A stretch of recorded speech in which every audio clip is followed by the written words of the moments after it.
தந்தி தொலைக்காட்சி நேயர்களுக்கு வணக்கம். நல்லதை சொல்வோம், நல்லதை செய்வோம், நல்லதே நடக்கும். இன்று 13/7/2023 வியாழக்கிழமை.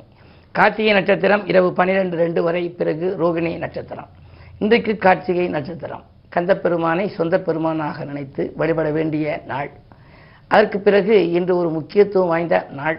சிவகங்கை மாவட்டம் திருப்பத்தூருக்கு பக்கத்தில் இருக்கக்கூடிய வைரவன்பட்டி என்ற ஊரிலே திருவிழா தொடங்குகின்றது. மார்த்தாண்ட பைரவர் என்ற அற்புதமான ஒரு தெய்வம் அங்கே வீட்டிலிருந்து அருள் வழங்கி கொண்டிருக்கின்றார். நகரத்தார் பெருமக்களுக்குரிய 9 தெய்வங்களிலே 9 ஆலயங்களிலே 9 கோயில்கள் இருக்கின்றன. நகரத்தார் மக்களுக்கென்று 9 நகரக் கோயில்கள் என்று இருப்பதிலே இது ஒரு கோயிலாக விளங்குகின்றது. அப்படிப்பட்ட திருத்தலத்திலே இன்று தேரோட்டம் வரைக்கும் 10 நாட்கள் திருவிழா இன்று ஆரம்பம். இன்றைய தினம் மாலை நேரத்திலே என்னுடைய ஆன்மீக சொற்பொழிவு அங்கு இருக்கிறது. பொதுவாக வைரவரை பற்றி நீங்கள் தெரிந்து கொள்ள வேண்டும். வைரவர் இருக்கும் இடம் வளர்ச்சி பெருகும் இடம், வைரவர் வசிக்கும் இடம் வளர்ச்சி கூடும் இடம் என்றெல்லாம் சொல்வார்கள். பொதுவாக வாழ்க்கையிலே வளர்ச்சி மீது வளர்ச்சி வர வேண்டும் என்று சொன்னால் வைரவர் வழிபாடு நமக்கு தேவை. தேய்பிரை அஷ்டமி என்பது வைரவருக்கு உகந்த நாள். ஆகையினாலே தான் தேய்பிரை அஷ்டமியிலே வைரவர் ஹோமங்கள் ஆலயங்களில் எல்லாம் நடைபெறும். இந்த மார்த்தாண்ட வைரவரை போல 27 நட்சத்திரங்களுக்கும் 27 வைரவர்கள் தமிழகத்திலே இருக்கிறது. சதுர்புத வைரவர் என்று இருக்கின்றார், அஷ்டபுத வைரவர் என்று இருக்கின்றார். இப்படி இருக்கின்றதிலே இந்த மார்த்தாண்ட வைரவருக்கு என்ன ஒரு பெருமை என்று சொன்னால், வழக்குகள் சாதகமாக ஒருவருக்கு விளங்க, தடைக்கற்கள் எல்லாம் படிக்கற்களாக மாற வேண்டுமானால் வைரவரை நாம் வழிபட வேண்டும். இந்த ஆலயத்திலே அழிஞ்சா மரம் என்று ஒரு அற்புதமான மரம் இருக்கின்றது. அந்த மரம் தமிழகத்திலே ஒரு சில ஆலயங்களில் மட்டும்தான் இருக்கும், தனி இடங்களிலும் இருக்கலாம். காஞ்சி மகா பெரியவர் அவருடைய புத்தகத்திலே எழுதியிருக்கின்றார், ஒரு மனிதன் பிறந்து பரமாத்மாவிலிருந்து வந்த ஜீவாத்மா மீண்டும் பரமாத்மாவை போய் சேருகின்ற தத்துவத்தை விளக்குகின்ற ஒரே மரம் இந்த அழிஞ்சா மரம் என்று குறிப்பிடுகிறார். காரணம், இந்த அழிஞ்சா மரத்திலே பழுத்த பழங்கள் எல்லாம் வேப்பம்பழம் போல சிறு சிறு பழங்களாக இருக்கும். அவைகள் கீழே விழுந்து காற்றுக்காக உதிரும். காற்றடித்த போது உதிரும். உதிர்ந்த பிறகு மீண்டும் அதிலே போய் ஜம்ப் பண்ணி, அதாவது தப்பி சென்று அந்த கிளை மரத்தினுடைய பல பகுதிகளிலும் ஒட்டிக்கொள்ளும். முசைப்பதித்தது போல அந்த மரம் விளங்கும். மனிதன் இறைவனிடமிருந்து வந்து மீண்டும் இறைவனை சேர்கின்ற தத்துவத்தை உணர்த்துகின்ற ஒரே மரம் இந்த அழிஞ்சா மரம். இந்த அழிஞ்சா மரம் ஒரு அற்புதமான மரம். இதனுடைய இலைகளை நாம் வைத்துக் கொண்டால் கூட நம்முடைய வாழ்க்கையிலே வளர்ச்சி இருக்கும் என்று சொல்வார்கள். அந்த அற்புதமான மரம் இந்த கோயிலுடைய சுற்றுப்பிரகாரத்திலே இருக்கின்றது. அதற்கு பிறகு இங்கு வந்து கும்பிடுபவர்களுக்கு, அதாவது பொதுவாக வைரவர் சன்னதியிலே உச்சிக்கால நேரத்திலே செய்கின்ற வழிபாடு உகந்த வழிபாடு என்று சொல்கிறார்கள். மனக்கலக்கம் இருப்பவர்கள், மனநிலை குழம்பி திரிபவர்கள் எல்லாம் இங்கே வந்தால் மன நிம்மதியும் பெற முடியும், வாழ்க்கையும் சீராகும் என்பதனாலே தான் வைரவர் பதிகம் என்ற ஒரு பதிகத்திலே மனநிலை குழம்பி திரிபவர்கள் மாற்றம் பெறுவதும் இங்கேதான், தனம் மிக வேண்டி வருபவர்கள் தைரியம் பெறுவதும் இங்கேதான், உச்சிக்கால நேரத்தில் ஒரு முறை இங்கே வாருங்கள், அச்சமின்றி வாழ்ந்திடலாம், அனைத்து யோகமும் பெற்றிடலாம் என்று அந்த பதிகம் எடுத்துரைக்கின்றது. இப்படிப்பட்ட அற்புதமான தெய்வமாக விளங்கும் அந்த வைரவன்பட்டி வைரவர் வழிபாடு நீங்கள் செய்கின்ற பொழுது வாழ்க்கையிலே எண்ணற்ற நல்ல வாய்ப்புகள் எல்லாம் உங்களுக்கு இல்லம் தேடி வரும். பல நாட்களாக என்னுடைய நண்பர் ஒருவருடைய புதல்வருக்கு வேலை வாய்ப்பு கிடைத்தும் அப்பாயின்மெண்ட் ஆர்டர் என்று சொல்கிறோமே, அந்த அனுமதி இன்னும் கொடுக்காமல் இருந்தார்கள். மாத கணக்கு ஆகிவிட்டது.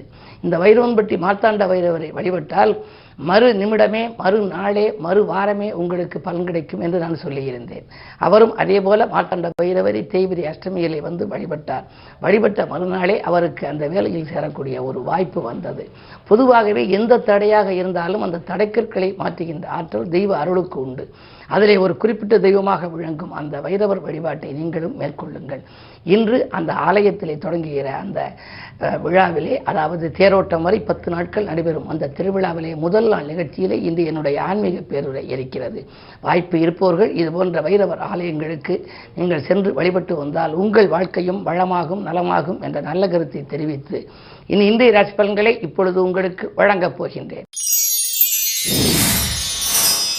மேசராசி நேயர்களே, உங்களுக்கெல்லாம் வள்ளிமணாளன் வழிபாட்டால் வளர்ச்சி காண வேண்டிய நாள். ஏனென்றால் இன்று கார்த்திகை. எனவே நீங்கள் முருகப்பெருமானை வழிபட வேண்டுமா? உங்களுடைய ராசிக்கு அதிபதியாக விளங்கும் செவ்வாயை குரு பார்க்கிறார். குரு பார்க்க கோடி நன்மை என்பதனாலே வரவு திருப்தி தரும். வருங்கால நலங்கருதி நீங்கள் எடுத்த முயற்சிகளிலே வெற்றி கிடைக்கும். பயணங்களால் உங்களுக்கு பலன் உண்டு. உடன்பிறப்புகள் உங்களுக்கு உறுதுணையாக இருப்பார்கள். கடன் சுமை பாதிக்கு மேல் குறையவும் வழி பிறக்கும். ரிஷபராசினியர்களே, உங்களுக்கு இன்று சந்திர பலம் நன்றாக இருக்கிறது. சகாய ஸ்தானாதிபதி சந்திரன் உச்சம் பெற்றிருக்கிறார். எனவே சாமர்த்தியமாக பேசி எதையும் சமாளிக்கும் ஆற்றல் உங்களுக்கு பிறக்கும். கடல் தாண்டி வருகின்ற செய்தி கூட காதுனிக்க செய்யலாம். சமூகத்தில் பெரிய மனிதர்களை சந்திப்பால் உங்களுக்கு நன்மைகள் கிடைக்கப் போகின்றது. நினைத்ததை நினைத்த நேரத்தில் செய்து முடிக்கும் நாளாக இந்த நாள் அமையும். மிதுன ராசி நேயர்களே, உங்களுக்கெல்லாம் பணப்புழக்கம் அதிகரிக்கும் நாள் இந்த நாள். உங்களுடைய ராசிநாதன் புதன் 2ஆம் இடத்திலே தனஸ்தானத்திலே பலமாக சஞ்சரிக்கின்றார். தனஸ்தானத்திலே ராசிநாதன் இருக்கின்ற பொழுது தனவரவு திருப்திகரமாக இருக்கும். எனவே எதை எந்த நேரம் நீங்கள் செய்ய நினைத்தீர்களோ அதை அந்த நேரத்தில் செய்து முடிப்பீர்கள். உத்தியோகத்தில் கூட உங்களுக்கு மேலிடத்தில் நெருக்கம் அதிகரிக்கும். அதன் விளைவாக கேட்ட சலுகைகள் கூட கிடைக்கலாம். இந்த நாள் ஒரு இனிய நாள். கடகராசி நேயர்களே, உங்களுக்கெல்லாம் அஷ்டமத்தில் சனி ஆதிக்கம் செலுத்துகின்றார். சனி வக்ர இயக்கத்தில் இருப்பதால் ஓரளவு நன்மை உங்களுக்கு கிடைக்கும். இதுவரை நடைபெறாமல் இருந்த ஒரு சில காரியங்கள் இன்று நடைபெறலாம். உடன் இருப்பவர்களிடம் கொஞ்சம் விட்டு கொடுத்து செல்வது நல்லது. அமைதி கிடைக்க ஆலயத்தை நோக்கியும் நீங்கள் அடியெடுத்து வைக்க வேண்டும். அதே நேரத்தில் உங்களுக்கு 2ஆம் இடத்திலே செவ்வாய் இருக்கின்றார். வாக்குஸ்தானத்தில் செவ்வாய் இருப்பதனாலே கொஞ்சம் கோபம் அதிகரிக்கலாம். முன்கோபத்தின் காரணமாக சில வாய்ப்புகள் கை நழுவியும் செல்லும். எனவே கவனம் தேவை. சிம்மராசி நேயர்களே, உங்களுக்கு கண்டகச்சனியின் ஆதிக்கம் இருக்கின்றது. கண்டகச்சனி என்று சொன்னால் நீங்கள் பயப்பட வேண்டியது இல்லை. ஆரோக்கிய தொல்லை உங்களுக்கு வரத்தான் செய்யும் என்றாலும் கூட மன நிம்மதி குறைவாக இருந்தாலும் தனவரவு தாராளமாக வந்து கொண்டே இருக்கும். உங்கள் ராசியிலேயே சுக்கிரன் இருக்கின்றார். புதிய தொழில் தொடங்கலாமா என்று சிந்திப்பீர்கள். ஒப்பந்தங்கள் ஒரு சில கைவிட்டு போனவைகள் கூட மீண்டும் வரலாம். உத்தியோகத்தை பொறுத்தவரை உங்களுக்கு கேட்ட பதவி உயர்வுகள் கூட கிடைப்பதற்கான அறிகுறிகள் தென்படுகின்றன. இந்த நாள் உங்களுக்கு ஒரு யோகமான நாள். கன்னிராசி நேயர்களே, அஷ்டமத்தில் குரு இருக்கின்ற பொழுது அலைச்சல் அதிகரிக்கும். ஆதாயம் குறைவாகவே இருக்கும். கை நழுவி செல்லும் சில ஒப்பந்தங்கள் எல்லாம் உங்களுக்கு கவலையை கொடுக்கலாம். உடன் இருப்பவர்கள் உங்களுக்கு பகையாகி கூட போகலாம். என்ன இருந்தாலும் நீங்கள் எதையும் இன்று திட்டமிட்டு செய்ய இயலாது. இன்று குருவாரம் என்பதனாலே குருவை கும்பிடலாம். அது மட்டுமல்ல, இன்று கார்த்திகை நட்சத்திரம், கார்த்திகை விரதம் என்பதனாலே கந்த பெருமானையும் நீங்கள் வழிபடுவது நல்லது. துலாம் ராசி நேயர்களே, உங்களுக்கு சந்திராஷ்டமம். குறுக்கீடு சக்திகளால் நெருக்கடிகள் அதிகரிக்கும் நாள். குடும்ப உறுப்பினர்களால் உங்களுக்கு செலவுகள் கூடலாம். வரவு வந்த மறுநிமிடமே செலவாகிறதே என்று கவலைப்படுவீர்கள். தொழில் கூட்டாளிகளிடம் உங்களுக்கு கருத்து வேறுபாடுகள் அதிகரிக்கலாம். ஆடம்பர சிந்தனைகளை கொஞ்சம் குறைத்துக் கொள்வது நல்லது. உத்தியோகத்தில் கூட ஒரு சிலர் பணி நீக்கம் செய்யப்படும் அளவுக்கு ஏதேனும் நடைபெறலாம். கவனம் தேவை. விருச்சிக ராசி நேயர்களே, உங்களுக்கு வாய்ப்புகள் வாயில் கதவை தட்டுகின்ற நாள். வருங்கால நலங்கருதி நீங்கள் எடுத்த முயற்சிகளில் வெற்றி கிடைக்கலாம். வாகன பராமரிப்பு செலவு உண்டு. வழக்கு சார்ந்த விஷயங்கள் உங்களுக்கு சாதகமாக அமையும். தர்ம சிந்தனையோடு அணுகுவீர்கள். புகழ் கூடும். பொது வாழ்விலே உங்களுக்கு புகழ் கூடுவது மட்டுமல்ல, பொருளாதாரத்திலும் உங்களுக்கு திருப்திகரமாக இருக்கும். இந்த நாள் ஒரு யோகமான நாள். தனுசு ராசி நேயர்களே, உங்களுக்கு சூரிய பார்வை இருக்கின்றது. எனவே ஆரோக்கியத்தில் சிறு அச்சுறுத்தல்கள் ஏற்படலாம். முன்னோர் வழி சொத்துக்களில் பாகப்பிரிவினைகள் சம்பந்தமாக நீங்கள் எடுத்த முயற்சிகள் இப்பொழுது பலன் தரும்.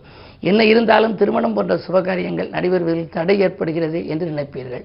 குருவினுடைய பார்வை உங்கள் ராசியில் பதிகிறது. எனவே கொஞ்சம் பொறுமையோடு செயல்பட வேண்டும். இன்று உங்களுக்கு ஒரு புதிய இடத்திலிருந்து வரன்கள் வரலாம். கல்யாணத்திற்காக முயற்சி செய்பவர்களுக்கு அது கைகூடுவதற்கான அறிகுறிகள் ஓரளவு தென்படுகின்றன. அதே நேரத்தில் கேதுவின் பார்வை உங்கள் ராசியில் பதிவதால் ஆன்மீக நாட்டமும் உங்களுக்கு அதிகரிக்கும். ஆலய வழிபாடு அமைதியை வழங்கும். மகர ராசி நேயர்களே, உங்களுக்கு அஷ்டமத்திலே செவ்வாய் அடியெடுத்து வைத்திருக்கின்றார். எனவே உடல் நலத்திலே மிக மிக கவனம் தேவை. எலும்பு நரம்பு சம்பந்தப்பட்ட பாதிப்புகள் ஏற்படலாம். சமூகத்தில் உள்ள பெரிய மனிதர்களை பகைத்துக் கொள்ள வேண்டாம். வரவு வருவதற்கு முன்னதாகவே செலவு காத்திருக்கும். குடும்ப உறுப்பினர்களாலும் உங்களுக்கு குழப்பங்கள் அதிகரிக்கலாம். பிரச்சனைகள் அதிகரிக்கும் என்று அமைதியை கடைபிடிப்பது நல்லது. கும்பராசி நேயர்களே, உங்களுக்கெல்லாம் ராசிநாதன் சனி வக்ர இயக்கத்தில் இருக்கின்றார்.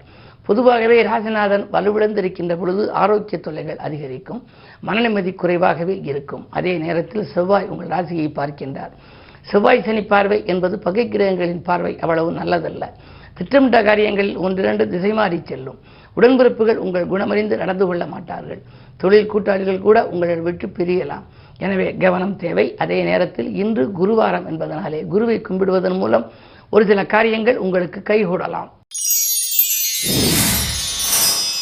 மீனராசி நேயர்களே, உங்களுக்கு ராசிநாதன் குரு 2ஆம் இடத்திலே சஞ்சரிக்கின்றார். எனவே உதிரி வருமானங்கள் பெருகும். உள்ளத்தில் நினைத்ததை உடனடியாக செய்து முடிப்பீர்கள். கடன் சுமை பாதிக்கு மேல் குறையலாம். சுப செலவுகள் அதிகரிக்கும். மங்கள ஓசை மனையில் கேட்கவில்லையே என்று நினைத்தவர்களுக்கு இன்று அது கேட்கக்கூடிய வாய்ப்புகளும் உண்டு. மேலும் விவரங்கள் அறிய தினத்தந்தி படியுங்கள்.